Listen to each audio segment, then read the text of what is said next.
Signor Presidente, Peter Sandler. Buongiorno. So, what you've been said about Ukraine and the future of the European Union had a huge impact. Everyone, huge impact. I'll give a speech in a moment. Possibilities for the next 5 to 8 years. There's going to be another attack. I mentioned before in the speech, I said that the nostalgic autocrats. And that's what it is. It's more to make true a dream, namely the dream of rebuilding the Soviet Union. So what would Ukraine integration mean for Europe, for the European Union? Well, again, it would be another source of profound change because it's not a new member like others. It's not like one of the Balkan countries. Ukraine would be probably, if I'm not mistaken, one of the largest members, and with lots of resources, but also an immense need to rebuild what the Russians have destroyed. You know, rebuilding is always an opportunity, or it could be rebuilding tests. Tests come will, test means, but it's also a great opportunity. From a security viewpoint, the EU today represents the anchor that Ukraine has. The danger there is to, whenever the conflict will stop, the danger there is to leave Ukraine, which is, by the way, is going to be one of the most armed. I think this point was made by Harry Kissinger. Ukraine is going to be is bound to be one of the most armed countries in the world. So for him, it would have made a lot of sense that Ukraine were part of NATO, because that way it would be within a global strategy. Now it's part of the EU. Okay, it's a proxy. Let's put it this way, but not to leave it alone. And then I think most people would feel that they are partners, they are Europeans. They are fighting.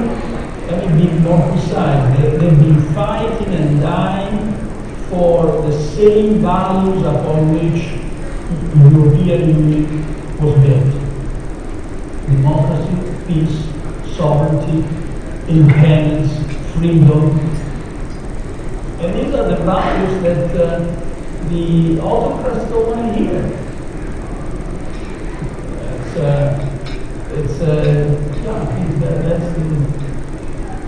That's why we care so much about Ukraine. It's us.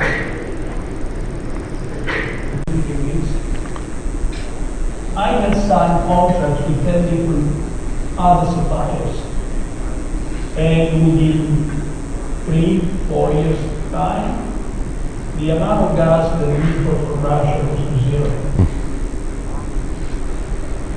Even nowadays, people have expected having a crisis from this, nothing happened. So it's, and as a matter of fact, people expect much higher prices, just the opposite. So this globalization actually has worked very well in that situation, because we were able to find other partners immediately. But it's going to be a different world. It's more transactional. Countries can't run the same services as before, and without importing goods from other countries. So it's going to be a world where retaliatory measures will be much more frequent, where even measures that we plan to undertake justified by the fight of climate change, some of these measures are simply going to be changing the trade flows in a way that 10 years ago would have been considered protectionist.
way.